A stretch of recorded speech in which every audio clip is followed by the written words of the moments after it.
శిలను శిల్పంగా చేయగల కళలకు, కొండలను పిండి చేయగలిగినటువంటి కండరాలకు, రాళ్లను బద్దలు కొట్టి పునాదులు నిర్మించగలిగినటువంటి నా ఒడ్డర సోదర సోదరి మనస్ఫూర్తిగా ధన్యవాదాలు తెలుపుతా ఉన్నాను. ఈరోజు నజీర్ గారు చెప్పారు, తెలుగుదేశం పార్టీ అంటే బీసీల పార్టీ అని. వాస్తవంగా బీసీలంటే భారత్ కల్చర్, బీసీలంటే భారత్ బ్యాక్ బోన్. ఇది గ్రహించిన మహానాయకుడు అన్న నందమూరి తారక రామారావు గారు మొట్టమొదటిగా. మరి ఆ రోజున ఎక్కడెక్కడో ఉద్యోగాలు చేసుకుంటూ సమాజంలో మంచిగా ఉన్నటువంటి లాయర్లు అయితే కానీ, డాక్టర్లు అయితే కానీ, వెనుకబడిన వర్గాల వారిని అందరినీ తీసుకొని వచ్చి వెతికి మరి సీట్స్ ఇచ్చి గొప్ప గొప్ప నాయకులుగా తయారు చేసినటువంటి party Telugu Desam party.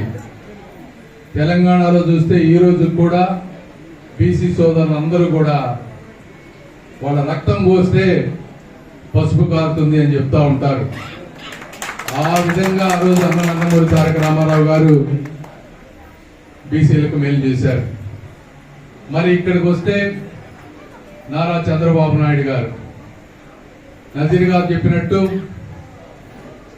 Chief secretary కానీ, డీజీపీ కానీ, ఈరోజు రాష్ట్ర అధ్యక్షులైనటువంటి పల్లా శ్రీనివాస్ గారు కానీ, మరి కేంద్రంలో ఉన్నటువంటి డైనమిక్ లీడర్ రామ్మోహన్ నాయుడు గారు కానీ, అచ్చెన్నాయుడు గారు కానీ, ఇలా ఎంతో మందికి జాతీయ స్థాయిలో గుర్తింపు తీసుకొచ్చినటువంటి పార్టీ తెలుగుదేశం పార్టీ.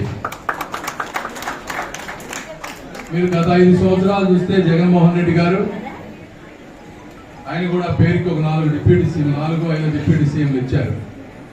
వాళ్ళు ఎవరో తెలియదు, వాళ్ళు ఏం చేస్తారో తెలియదు. బీసీ కార్పొరేషన్ల పేర్లు ఉంటాయి, నిధులు ఉండవు. ఆ బీసీ కార్పొరేషన్కి వెళ్తే కూర్చోడానికి కుర్చీ ఉండదు, తాగడానికి కప్పు కాఫీ కావాల్సిన డబ్బులు ఉండవు. ఎవరైనా చేతులు కట్టుకుని కూర్చోవాలి, కుర్చీ కూడా వేయరంట.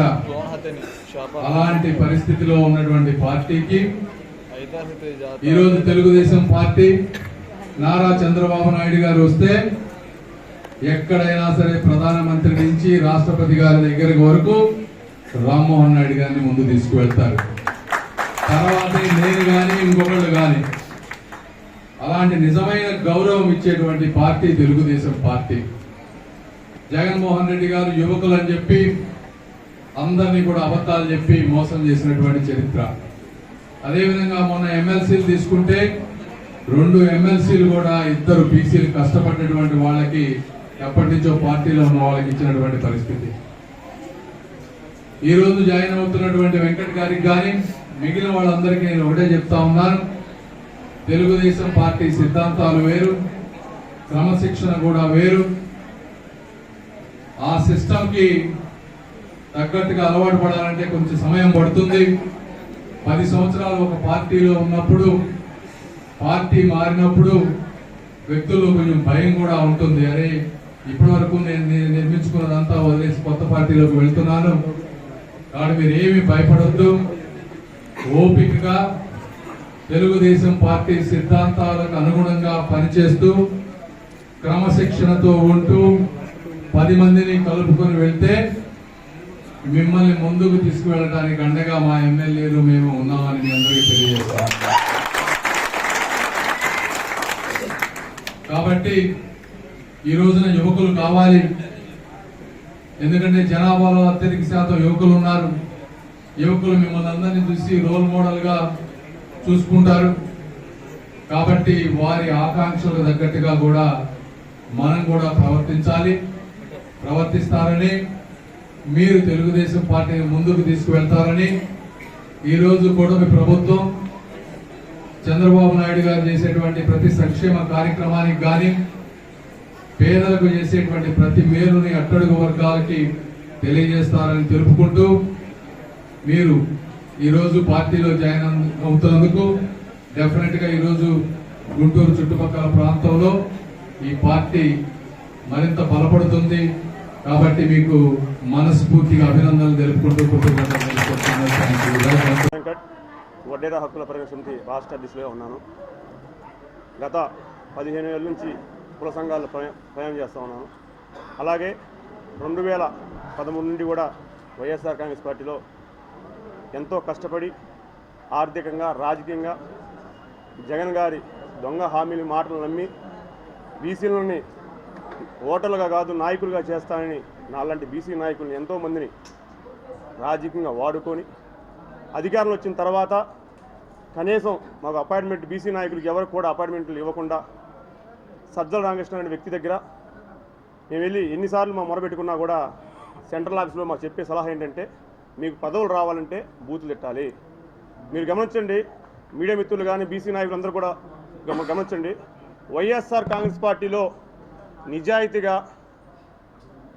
హార్డ్ వర్క్ చేసి ఆర్థికంగా ఖర్చు పెట్టుకొని నిజాయితీ పనిచేసిన వ్యక్తులు ఏ ఒక్కరికైనా పదవులు వచ్చాయా? బీసీ నాయకులందరూ కూడా చెప్తా ఉన్నా, ఒక్కసారి ఆలోచన చేయండి. మేము నమ్మి జగన్మోహన్ రెడ్డి గారు మాయ మాటలు నమ్మి మేము కూడా యువకులు ఖచ్చితంగా మమ్మల్ని బీసీ కులాలందరూ కూడా న్యాయం చేస్తారని మేము నమ్మి వెళ్ళాం, మోసపోయాం. టీడీపీ పార్టీ అంటేనే బీసీల పార్టీ. ఎన్టీ రామారావు గారు పార్టీ పెట్టిన దగ్గర నుండి కూడా బీసీలని ఎంతోమంది నాయకులను చేశారు.